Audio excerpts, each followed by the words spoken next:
There's just too much happen in the Navy, and that's even before you get to war. Rough weather, and I seen men, I've heard of men being morsed off the side of the ship and never heard from again. Fires in the hold, and men burnt so bad and no place to run, and they're brought up on deck with a smile on their face, thanks for saving me, but please let me die because the pain is unbearable. Or a helicopter trying to pick up guys off a raft in the middle of the ocean, and the motor fails and they crash down and all die. Or the forward mounts exploding, killing all that's inside. And of course, you know, then there's the construction people that build bridges and to make it comfortable for the Army to use to go to war. And so there's perils at sea, and until you've experienced that, you just haven't experienced sea life as part of being a sailor. No wonder we drink a lot.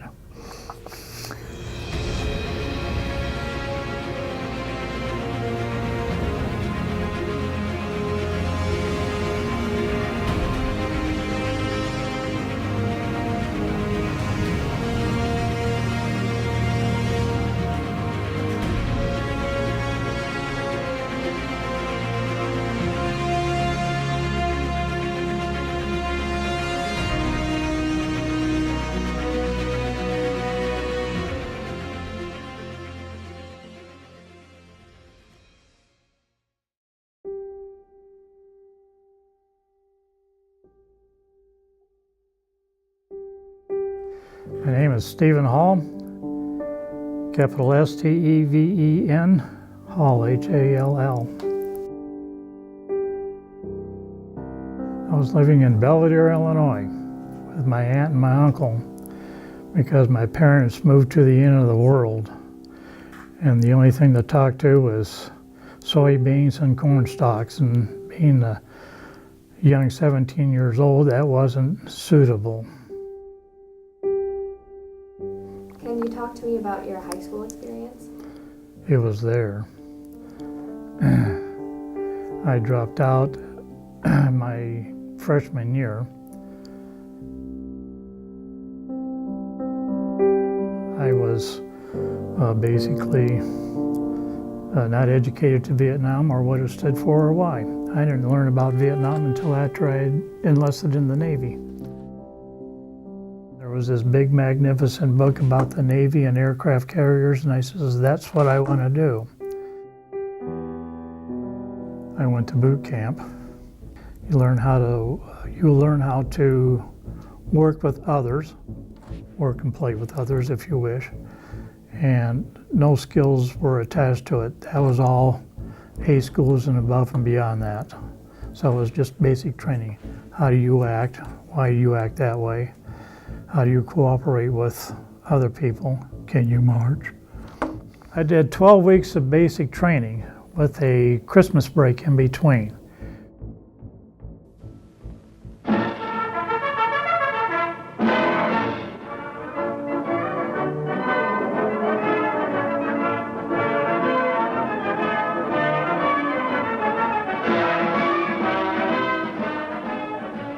Men off to sea.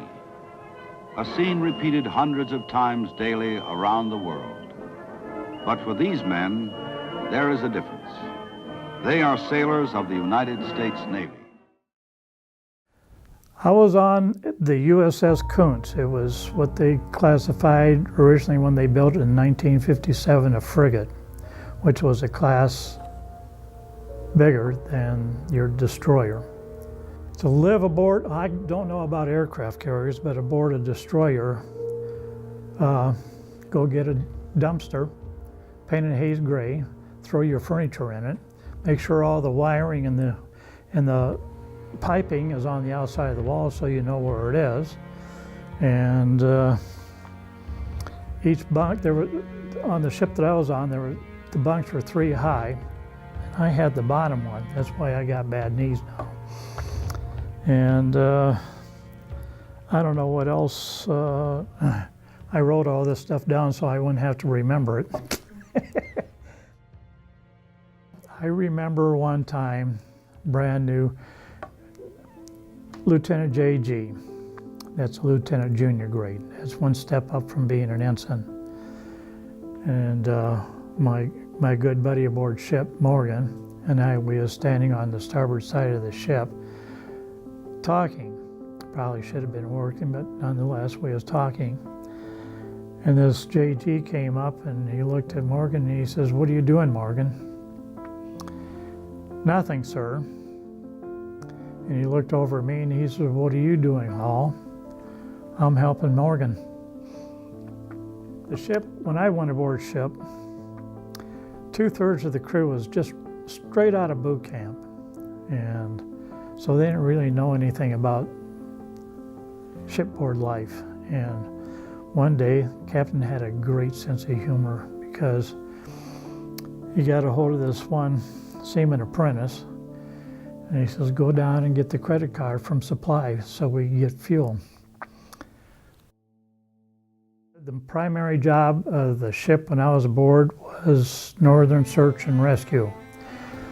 We was placed at the most northern portion of the Tonkin Gulf. We steamed in a 3-mile square, day in and day out, for 30 days, and then the ship was relieved. We went back to the Philippine Islands along the pole, and where we continued to resupply and train and everything, and then you'd go back out on patrol.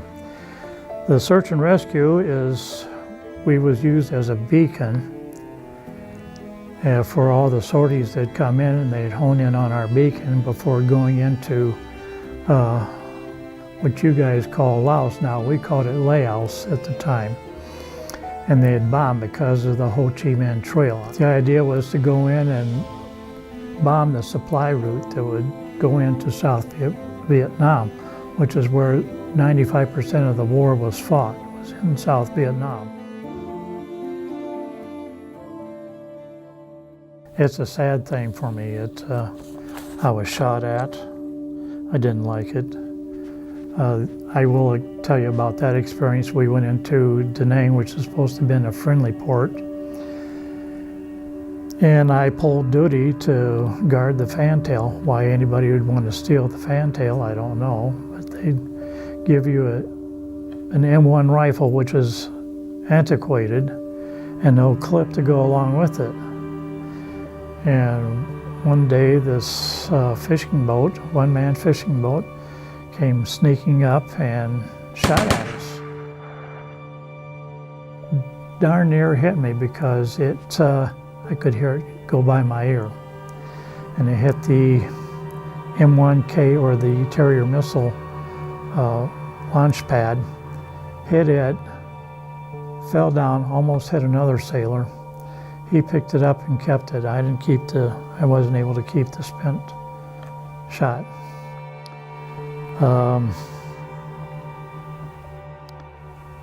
I was asked to go in with the helicopter crew because one of the crew members had been hurt and was not able to go in.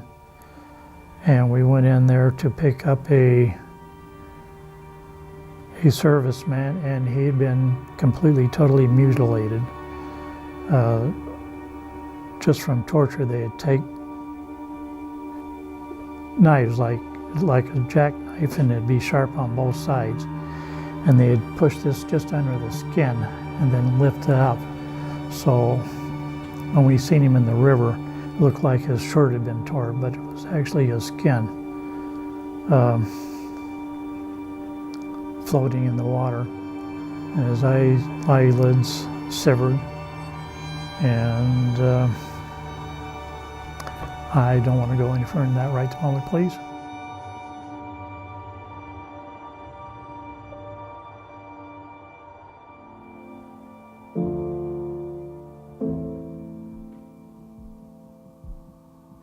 You don't have friends in the service, you have buddies. And what is the difference? You're in a war zone. It's too easy to lose a buddy. You want to be friendly, you want to have camaraderie, and there was a lot of camaraderie with the sailors, but you were never friends, because one minute the guy could be sitting there telling you a joke, laughing, talking to you about home, and the following day he's no longer with you. And that's an eerie feeling to have, is to look into a buddy's vacant eyes. It's no longer there. It's eerie, it's chilling. I hope you never have to go through it. But you have buddies, you don't have friends. And I know that sounds weird, but you just have buddies.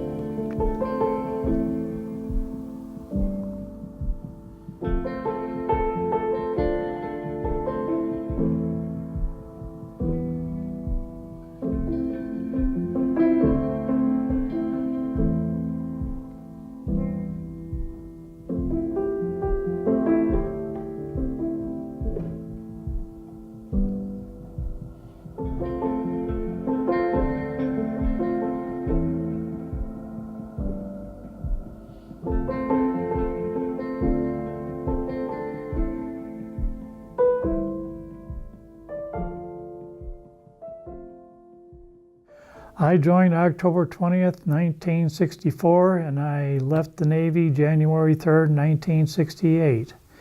The two happiest days of my life, the day I went in the service and the day I got out. I'd actually been taken off the ship prior to Thanksgiving, and we was flown from the ship to the aircraft carrier, and then shot off, and we landed in Alongapo, and then we had to take a bus trip from Alongapo to Manila, and which winding roads and dangerous to, in my point of view, safer at sea, because at one moment you could have steep mountains on one side and 800 or 900 feet of gorge on the other side, and the bus driver, in our opinion, was crazy, but we made it. It's flown off the Philippines. We went to Okinawa, stayed there about 4 or 5 hours, and then we was put on an aircraft by Tiger Airlines, which normally is a cargo carrier.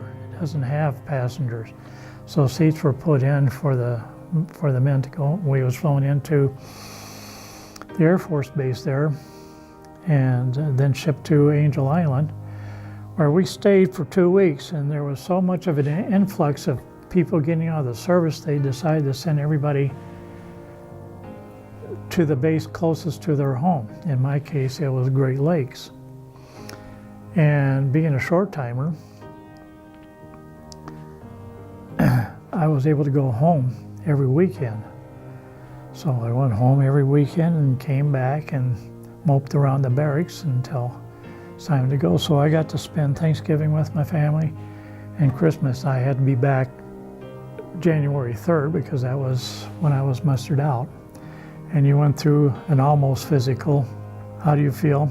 Well, I feel awful. Take 2 aspirins and get out. There was an incident in San Francisco,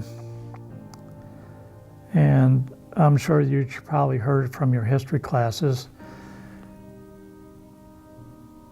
Being in the Navy and the lesser rate, we were not allowed to have civilian clothes on, so all I had was my Navy uniform. We was drove to the airport, San Francisco International Airport, to pick up our flight. And as we came into the door, there was a protest, college students protesting the war in Vietnam. And of course, it's always nice to hear that you're a baby killer, murderer, and spit on. Makes you glad. And I hid that for 40 some odd years that I was in the service. I was appalled. I did this for you. I helped pay for your freedom that you enjoy, even today. Why are you treating me this way? Was Vietnam necessary? Absolutely not. But our government did what we thought was right at the time. Far too many still suffer from that. Do you remember the first time that you were thanked for your service and what that meant? I do. And it sticks with me to this very day. It's when the mobile wall came to Rockford and they presented it out at the cemetery. What is it, Forest Hills Road, I believe? And they had the wall there. And my wife and I, we went and we stopped at each panel to give honor to all the men that had sacrificed their lives. And we stopped at each panel, we went around. And just as I was ready to get off the platform, there was this little girl. Couldn't have been very old, 5, 6, 7 at the very most, but I think she was closer to 5, itty bitty little thing. She looked at me and she says, "Are you a veteran?"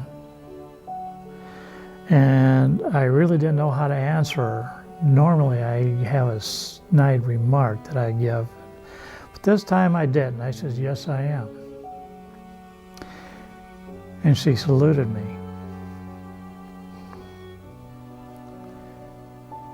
And thanked me for my service.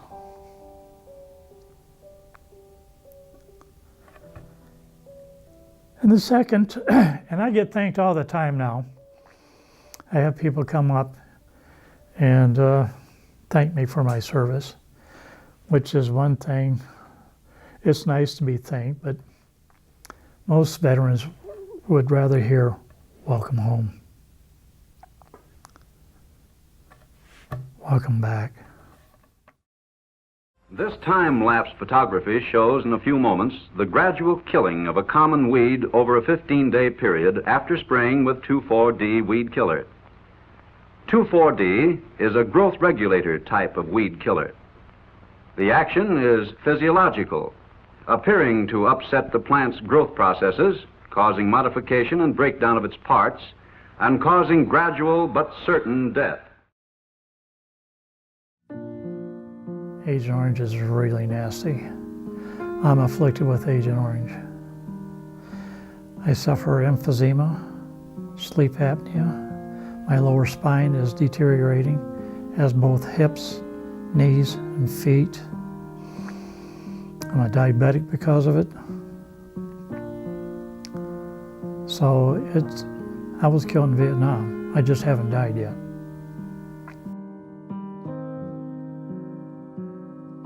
Respect. Little respect was given to those that fought in Vietnam. If you want to know what all veterans went through, visit a VA hospital. Look into the waiting rooms and visit with the men and women who have lost limbs, legs, arms, blind, heads gouged out, Agent Orange. So respect. If you can't get to a VA hospital, go to a military cemetery and observe the row after row after row after row of men and women that sacrifice themselves. Or go to Arlington National Cemetery, the Tomb of the Unknown Soldier, and mile after mile after mile, row after row of fallen warriors. Go to the World War II Memorial. One half of a circle is for the Pacific War, the other half is for the European theater. Visit. Go to the Korean Memorial and visit. go at night because there's statues that are placed and it's haunting of soldiers trying to cover ground looking for the elusive enemy. Go to the Vietnam Memorial Wall, especially on Memorial Day, and visit with all the Vietnam veterans. Talk to them, laugh with them, cry a little. No, cry a lot. It's amazing what you'll learn. Everybody has fought for the freedom that we all enjoy. And for a lot of people do not respect it, take it for granted, how things could be. And all you have to do is look at Syria.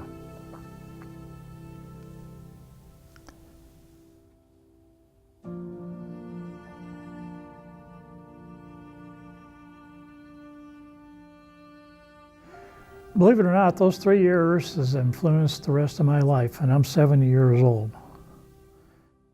It's amazing how 3 short years will form. It taught me discipline.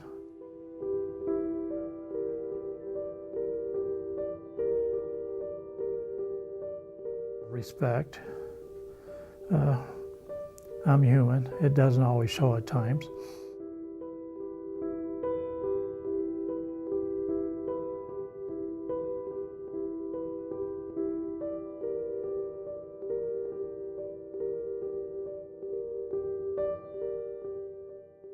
I felt that I'd be safer in the Navy until I got in the Navy.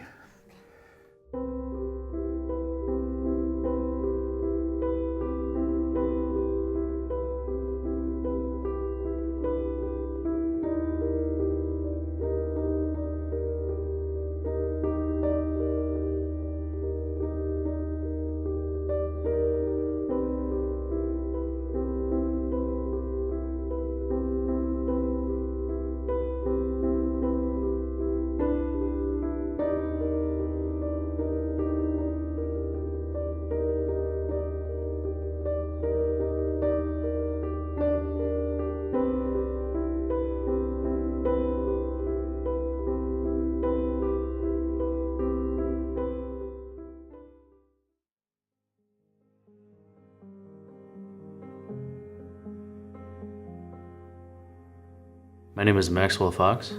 I'm a senior here at Harlem, and I made the documentary you just watched. I'd like to start this by thanking Stephen Hall. Without him and his fantastic interview, I wouldn't have had such an amazing time creating this doc. Without people like him, this class wouldn't even exist. Actually, without people like him and their bravery, this nation wouldn't even exist.